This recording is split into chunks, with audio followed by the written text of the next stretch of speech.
প্রেত পক্ষ এখানে স্বাভাবিক একটি বিভ্রম। সকলকে স্বাগত জানাচ্ছি প্রেতপক্ষের ৩৫৯ নম্বর এপিসোডে। আশা করি তোমরা সকলে সুস্থ আছো, ভালো আছো। আর আজকে শনিবার রাত 10টা বেজে গেছে। তোমরা সকলে হেডফোন কানে লাগিয়ে প্রস্তুত হয়ে গেছো ভয় পাওয়ার জন্যে। আজকের এপিসোডে রাখছি দুটো ঘটনা। প্রথম ঘটনা পাঠিয়েছে সৌমেন দত্ত বাংলাদেশ থেকে, আর দ্বিতীয় ঘটনা পাঠিয়েছে রাজীব আর পামেলা চক্রবর্তী গড়িয়া থেকে। কিন্তু আজকের এই দুটো ঘটনা সিলেক্ট করে নিয়েছি কেননা এই দুটো ঘটনাই রহস্যময় সুন্দরবনকে ঘিরে। আর সুন্দরবন আমার নিজের ভীষণই প্রিয় একটা জায়গা। আর সেখানকার ঘটনা মানেই একেবারে হাড় হিম করা দুর্ধর্ষ ঘটনা হয়। এর আগে সুন্দরবনের যা যা ঘটনা আমাদের চ্যানেলে এসেছে প্রত্যেকটা ঘটনাই তোমরা প্রচুর ভালোবাসা দিয়েছো, অনেকে শুনেছো, শেয়ার করেছো। আশা করি আজকের এই দুটো ঘটনাও তোমাদের ভালো লাগবে। প্রথম ঘটনা সৌমেন পাঠিয়েছে। সৌমেন পেশায় এক সাংবাদিক, তাই তার ঘটনা এসে অনেক জায়গার এবং পত্রিকার নাম যেটা সে ব্যবহার করেছে সেটা কাল্পনিক, আসল নাম সে উদ্ঘাটন করতে চায়নি। তাতে আমাদের কোনো অসুবিধে নেই, আমরা চাই ভালো ঘটনা। তাহলে আর বেশি দেরি করে লাভ নেই, সরাসরি চলে যাচ্ছি আজকের প্রেতপক্ষের ৩৫৯ নম্বর এপিসোডের প্রথম ঘটনায়। নমস্কার রাজদা, আমার নাম সৌমেন দত্ত। আমি ঢাকায় থাকি, পেশায় সাংবাদিক, কাজ করি দেশ বাংলা নামের এক জনপ্রিয় অনলাইন নিউজ পোর্টালে। আমাদের কাজের ধরনটা একটু অন্যরকম। আমরা শুধু রাজনীতি বা অর্থনীতি নিয়ে নয়, দেশের অজানা লোককথা, হারিয়ে যাওয়া গ্রাম, রহস্যময় ইতিহাস নিয়ে আমাদের অনলাইন পোর্টালে ফিচার করি। সেই সূত্রেই আমার যাওয়া হয়েছিল সুন্দরবনে। সময়টা ছিল শীতকাল, ডিসেম্বরের মাঝামাঝি। অফিস থেকে দায়িত্ব পড়ল সুন্দরবনের অজানা কিংবদন্তি নিয়ে একটা বিশেষ প্রতিবেদন তৈরির। আমি আগেও একবার সুন্দরবনে গিয়েছিলাম, কিন্তু এবারের যাওয়াটা অন্যরকম লাগছিল। তখন ছিলাম একেবারে নভিস, এখন কিছুটা অভিজ্ঞতা সঞ্চয় করেছি। আর খবরের সূত্রে জানতে পারলাম সুন্দরবনের এক প্রত্যন্ত দ্বীপে আছে এক পুরনো জমিদার বাড়ি, ভগ্ন প্রায় অবস্থা, কিন্তু রাতে নাকি সেখানে ভূতের আনাগোনা হয়, তাও আবার বেঘো ভূতের। গ্রামটার নাম পাথরখালি। খুলনার খুব ভেতরের দিকে মংলা পেরিয়ে জলপথে যেতে হয় এই জায়গায়। আমি শুনেছিলাম একসময় জমিদার হরিপদ রায়চৌধুরীর দাপট ছিল এই অঞ্চলে। তা সে বহু বছর আগের ঘটনা। তিনি নাকি সুন্দরবনের বাঘ শিকার করতেন, আর এক রাতে এক বাঘ শিকারে গিয়ে তার আর ফিরে আসা হয়নি। তখন থেকেই গ্রামের মানুষ বিশ্বাস করে হরিপদবাবু মারা যাননি, বাঘ হয়ে ফিরে এসেছেন তার নিজের বাড়িতে। মানুষ ও বাঘের মিলিত এক প্রেতাত্মা, এটাই সেই বেঘভূত। আমি নির্দিষ্ট দিনে পৌঁছালাম মংলায়। তারপর সেখান থেকে নৌকা ভাড়া করে পাথরখালির দিকে যাত্রা শুরু করলাম। সঙ্গে ছিল আমার ক্যামেরাম্যান অমিত। সে শহুরে ছেলে, ভয় বলে কিচ্ছু জানে না, এরকমই ছেলে সঙ্গে দরকার। কিন্তু প্রকৃতির এই নিস্তব্ধতা তার মুখের হাসিটা ধীরে ধীরে ম্লান করে দিচ্ছিল। নৌকা চলছিল দুধে মেশানো চায়ের মতো কুয়াশার ভেতর দিয়ে।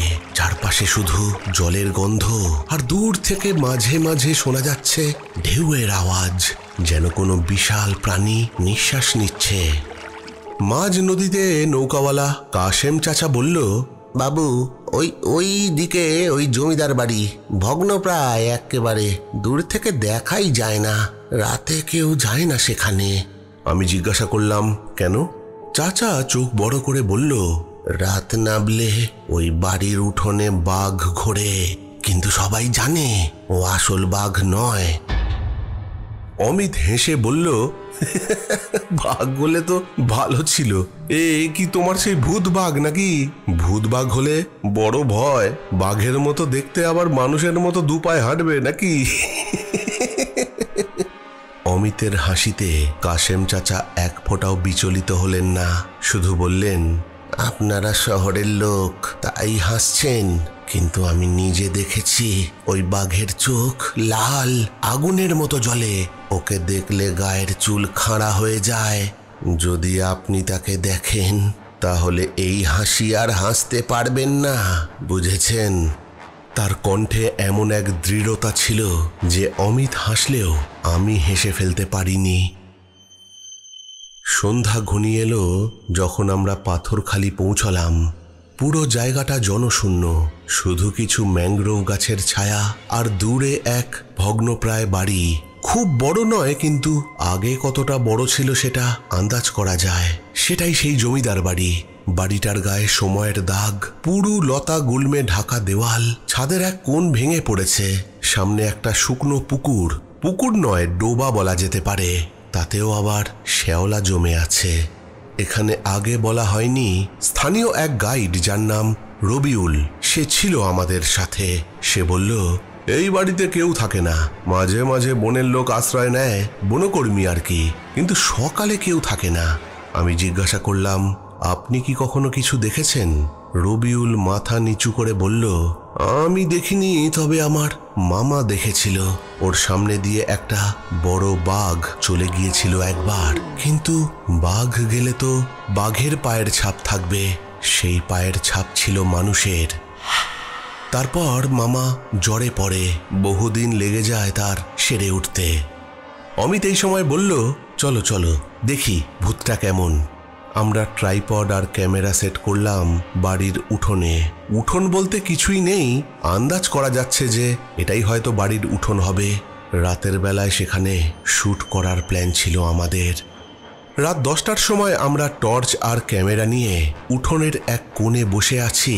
চারপাশে কুয়াশা ঘন, বাতাসে কাদা আর লবণাক্ত গন্ধ, পেছনে হালকা নদীর জলের গর্জন। হঠাৎ একটা আওয়াজ, কেউ যেন গাছের ডাল ভাঙল। অমিত ক্যামেরা ঘুরিয়ে ধরল সেই দিকে। আওয়াজটা আবার এলো, এবার যেন কারোর হাঁটার শব্দ শুনতে পেলাম সবাই। আমি টর্চটা জ্বালালাম, আলো পড়তেই দেখি সেই ডোবাটার পাশে কিছু নড়ছে। টর্চের আলো ফেলতেই দেখলাম সেখানে কিছু নেই, কিন্তু মাটিতে পায়ের ছাপ। অদ্ভুত, বড়ই অদ্ভুত। পায়ের ছাপ মানুষের, কিন্তু নখের দাগটা বাঘের মতো। রবিউল আমাদের দিকে তাকিয়ে বলল, বাবু চলেন চলেন, এখনই চলেন, ও এসেছে। তবে আমি বললাম, ভয় কি, তোমার কাছে তো অস্ত্র আছে। এরপর কতক্ষণ যে বসেছিলাম তার কোনো হিসেবই নেই। রাত 1টা নাগাদ আমি শুনতে পেলাম বাড়ির ভেতর থেকে হালকা গর্জনের শব্দ। প্রথমে ভেবেছিলাম বাতাসের হবে, কিন্তু মিনিট 5 পর স্পষ্ট শুনতে পেলাম একটা গড় গড় শব্দ। বাঘের নাকি? অমিত ক্যামেরা নিয়ে সেই ভগ্নপ্রায় বাড়ির ভেতরে ঢুকলো, আমিও তার পিছু নিলাম। ভগ্নপ্রায় বাড়িটার ভেতরে ঢুকে একেবারে বাড়ির অন্য প্রান্তে আমরা যা দেখলাম সেটা আমরণ মনে রাখবো আমরা। দেখলাম একটা বড় বাঘ, 2 পা মাটিতে 2 পা শূন্যে, ঝাঁপিয়ে পড়ার ভঙ্গিতে দাঁড়িয়ে রয়েছে, কিন্তু বাঘের গর্জনটা কেমন একটা অদ্ভুত শুনতে লাগছে। কাশেম চাচা কি ভূত বাঘ বলতে একেই বোঝাচ্ছিল? কিন্তু এরপর যা ঘটল তা চিরজীবনের মতো মনে গেঁথে থাকবে। সেই বাঘটি গর্জন করে উঠল। রবিউল চিৎকার করে উঠল, দৌড়ান, না হলে মরবেন। আমরা প্রাণপণে বাইরে ছুটলাম। দৌড়াতে দৌড়াতে পৌঁছালাম নদীর ঘাটে। নৌকাওয়ালা কাশেম চাচা তখন অধীর আগ্রহে জঙ্গলের ভেতরেই তাকিয়েছিল, তার মুখ ফ্যাকাশে। সে বলল, কি হলো, কি হলো? ওই বাড়িতে গিয়েছিলেন নাকি? আপনাদের পেছনে ও কে? আমরা পেছনে তাকালাম। দূরে কুয়াশার মধ্যে দেখা গেল এক বিশাল ছায়া ধীরে ধীরে আমাদের দিকেই এগিয়ে আসছে। বাঘের মতো গর্জন, কিন্তু সেই আওয়াজে মানুষের বেদনা মিশে আছে। কাশেম চাচা নৌকা ছাড়লেন। নদীর জল কাঁপছে, যেন কেউ তোলপাড় করছে নদীর জল। আকাশের মুখ ভার হয়ে এসেছে, দূরে বিদ্যুৎ চমকাচ্ছে। আমরা কিচ্ছু দেখতে পাচ্ছি না, শুধু দেখতে পাচ্ছি আগুনের 2টো গোলা আমাদের দিকে এগিয়ে আসছে। অমিত এই দৃশ্য দেখে ভয় অজ্ঞান হয়ে নৌকার মধ্যেই পড়ে যায়। আর আমরা নদীর পার থেকে অনেক দূরে এসে পড়াতে সেই জ্বলন্ত চোখ দুটো নদীর পার অবধি এসে কর্পূরের মতো হাওয়ার সাথে মিলিয়ে যায়। পরদিন সকালে আমরা পাথরখালির এক বয়স্ক মানুষের সাথে দেখা করলাম। সে নাকি কাশেম চাচার পরিচিত, নাম গণেশবাবু, বয়স প্রায় 80। তিনি একসময় নাকি ওই জমিদার বাড়ির কর্মচারী ছিলেন। তিনি বললেন, হরিপদ বাবু ছিলেন একসময়কার দারুণ শিকারী। সুন্দরবনের গভীরে গিয়ে বাঘ মারতেন। এক রাতে তিনি এক মাদি বাঘিনীকে গুলি করেন, কিন্তু জমিদার মশাই পরে এসে তার বাড়ির লোকেদের বলেছিলেন যে বাঘিনীটাকে মারার পর এক মানুষের কণ্ঠস্বর ভেসে আসে জঙ্গলের মধ্যে থেকে, আর সেই কণ্ঠস্বর তাকে অভিশাপ দেয় যে সেও নাকি বাঘ হয়ে যাবে। আর তার কিছুদিন পর থেকেই তিনি নিরুদ্দেশ হয়ে যান। কয়েকদিন পর গ্রামের অনেক মানুষ নিজের চোখে দেখেছিল যে জমিদার বাড়ির উঠোনে একটা বাঘ ঘুরছে। কাছে যেতেই সেই বাঘ নিমেষের মধ্যে অন্ধকারে অদৃশ্য হয়ে যায়। আজ অনেক বছর কেটে গেছে, কিন্তু এখনো রাতে ঘুমোতে গেলে সেই জ্বলন্ত চোখ দুটোর কথা আজও আমার মনে পড়ে। সেটা বাঘ ছিল নাকি ছিল বেঘ ভূত, নাকি জমিদার হরিপদ রায়চৌধুরীর অতৃপ্ত প্রেতাত্মা, তার উত্তর আমার কাছে নেই।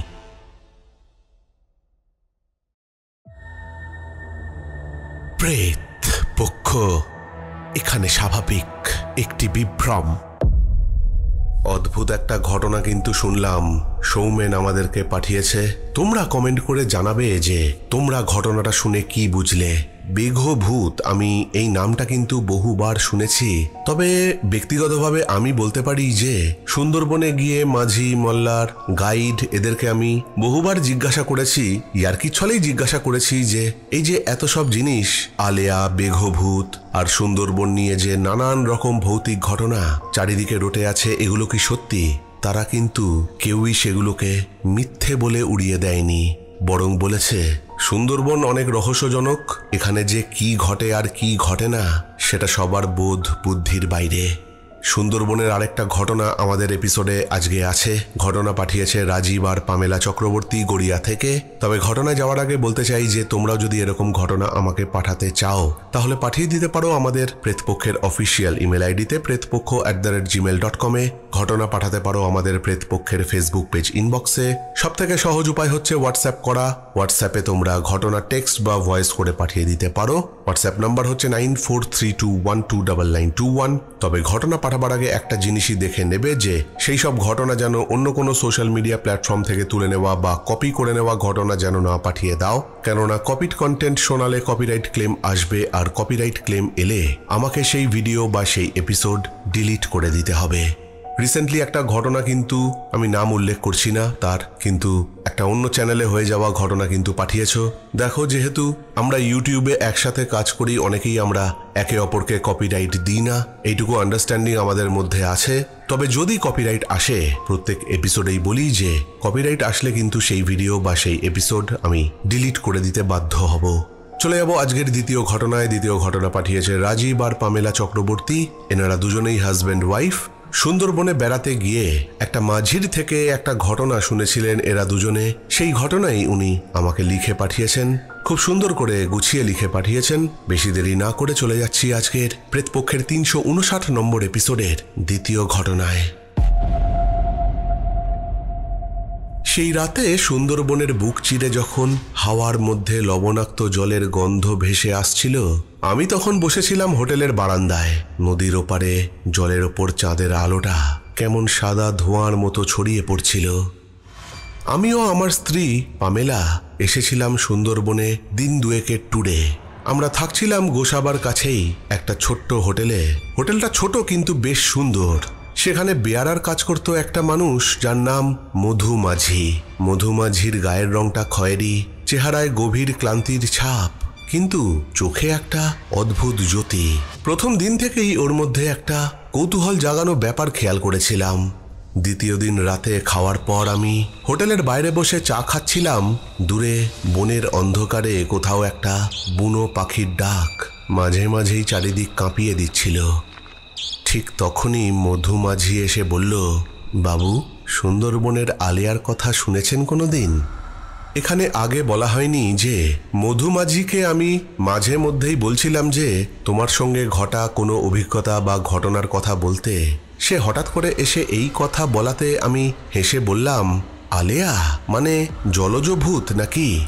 মধু হালকা মাথা নেড়ে বলল, ওই যে রাতে নদীর বুকে ভেসে ওঠে আলোর গোলা, ওই আলোর পেছনে গেলেই মানুষ হারিয়ে যায়। আমি একটু মজা করেই বললাম, তুমি দেখেছো নাকি?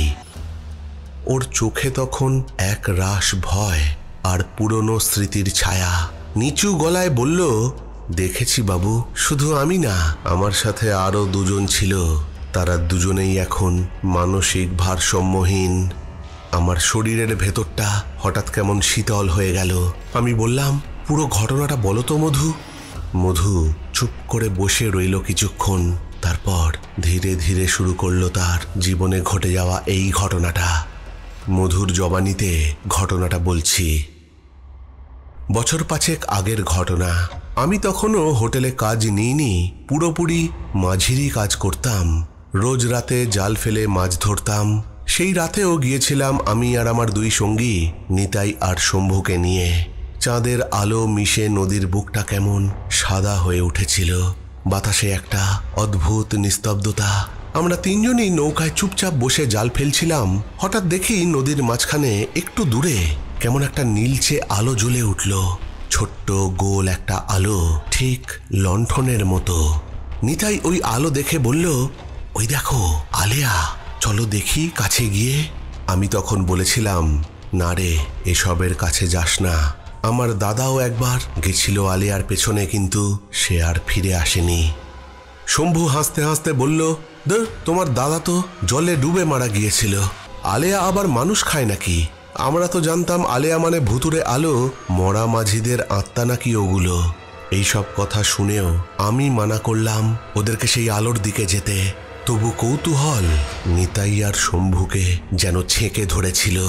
নৌকাটা ধীরে ধীরে এগোতে লাগলো সেই আলোর দিকে। আমি অনেকবার মানা করলাম নৌকা ওই দিকে নিয়ে যেতে, কিন্তু ওরা কথা শুনল না।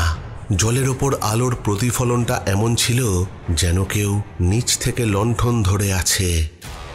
কিন্তু যত আমরা এগোই আলোটা তত দূরে সরে যায়, যেন সেই আলোটা আমাদের খেলাচ্ছে। শম্ভু হাসতে হাসতে বলল, দেখলি দেখলি পালাচ্ছে, দেখ দেখ। আমি তখন বললাম, আরে বোকা, ও ছলনা করছে, নৌকা থামা থামা বলছি। কিন্তু ঠিক তখনই একটা ঠান্ডা হাওয়ার ঝাপটা এসে লাগলো। চারিদিক হঠাৎ করেই কুয়াশায় ঢেকে যায়। নদীর জল থেকে কেমন একটা পচা গন্ধ বেরোতে শুরু করলো। আর সেই মুহূর্তে সেই আলোটা 1টা থেকে 3টে হয়ে গেল। 3টে আলোর গোলা। তারপরেই খেয়াল করলাম সেই আলোর গোলাগুলো জলের নিচে চলে যাচ্ছে। নিতাই সেই দৃশ্য দেখে বলল, ওরা ডুব দিচ্ছে, ওরা ডুব দিচ্ছে। ঠিক তখনই শুনতে পেলাম দূর থেকে একটা মৃদু হাসির শব্দ। আমাদের গলা শুকিয়ে এলো। নিতাই হঠাৎ নৌকার অন্য প্রান্ত থেকে জলের দিকে তাকিয়ে চিৎকার করে বলল, বাবা, বাবা তুমি? নিতাই জলের মধ্যে তার বাবাকে দেখতে পাচ্ছে, কিন্তু নিতাইয়ের বাবা আজ 12 বছর হয়ে গেছে এই নদীতেই। তারও সলিল সমাধি ঘটেছিল। নিতাই শম্ভুকে ডাকলো। সে বলল, শম্ভু তাড়াতাড়ি আয়, বাবা ডুবে যাচ্ছে, বাবাকে ধরে তুলতে হবে। শম্ভু হতবাক হয়ে আমার দিকে একবার তাকালো আর এগিয়ে গেল নিতাইয়ের দিকে। আমি পই পই করে মানা করলাম, চিৎকার করে বললাম, যাস না যাস না, তোরা মরবি, তোরা মরবি। কিন্তু ওদের দুজনের মধ্যে কেউই আমার কথা শুনল না। তারপর হঠাৎ নিতাই আর শম্ভু জলে পড়ে যায়। আমি কিভাবে যে নিতাই আর শম্ভুকে নৌকায় টেনে তুলেছিলাম সেটা আমিই জানি। তবে দুজনেরই অবস্থা খুবই খারাপ হয়ে গিয়েছিল। তবে আজও আমার কাছে এটা একটা রহস্য যে নিতাই কিভাবে তার বাবাকে জলের মধ্যে দেখতে পারে। পরবর্তীকালে শম্ভুকে জিজ্ঞাসা করেছিলাম যে সে কেন জলে পড়ে গিয়েছিল। অদ্ভুত কথা শম্ভু আমাকে বলেছিল যে সেও নাকি তার বউ আর ছেলেকে জলের মধ্যে দেখতে পেয়েছিল। এখানে আগে বলা হয়নি, বছর 5 আগে শম্ভুর বউ আর ছেলে দুজনেরই নদীতে ডুবে মৃত্যু ঘটেছিল। তাহলে কি নিতাইয়ের বাবা আর শম্ভুর বউ আর ছেলে 3 জনে আলেয়া রূপে সেদিন আমাদের দেখা দিয়েছিল? নাকি এটা পুরোটাই ছিল আমাদের কল্পনা, আমাদের চোখের ভুল? তা আমার কাছে রহস্য। এই বলে মধুমাঝি তার ঘটনা শেষ করে।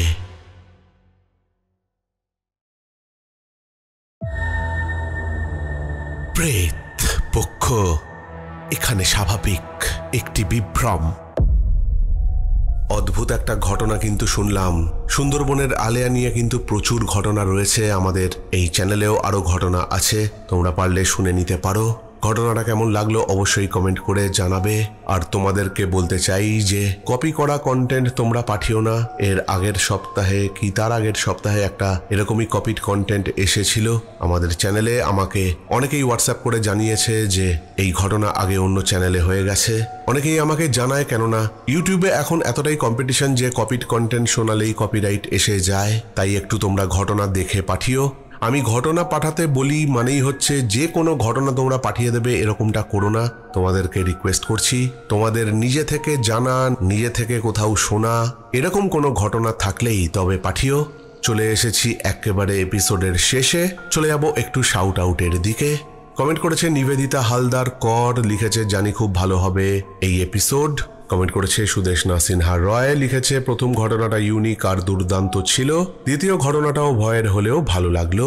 কমেন্ট করেছে নন্দিতা পাল, সোমনাথ দাস, সমীর সরকার, চুমকি ঘোষ, অজন্তা হোর, লিখেছে আজকের দুটো ঘটনাই দুর্দান্ত ঘটনা, বিশেষ করে প্রথম ঘটনাটা অবাক করা একটা ঘটনা। কমেন্ট করেছে শেখ ইসমাইল, গীতা গোস্বামী, একলা পথের পথিক রে ভাই, বুবুন ঘোষ, স্বপ্না বাজল আর সানি সর্দার। এই সবকটা কমেন্টই এসছে 100 বছরের বেশি বয়স্ক মানুষরা কি সত্যি প্রেতাত্মা দেখতে পান, প্রেতপক্ষের 357 নম্বর এপিসোডকে উদ্দেশ্য করে। তাহলে আজকের মতো এখানেই শেষ করছি, ফিরে আসবো পরের সপ্তাহে নতুন কোনো ঘটনা নিয়ে। ততক্ষণের জন্য তোমরা সকলে ভালো থেকো। Love you all, tata.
My door keeps shaking.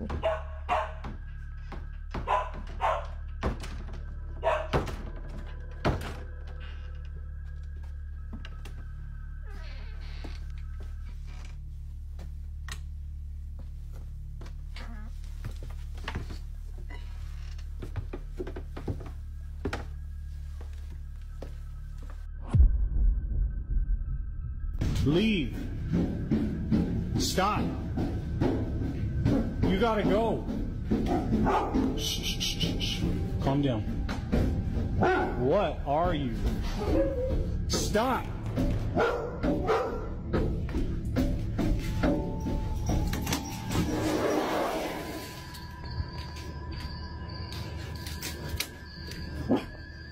Charlie, come on. I don't even know how to explain what I'm seeing.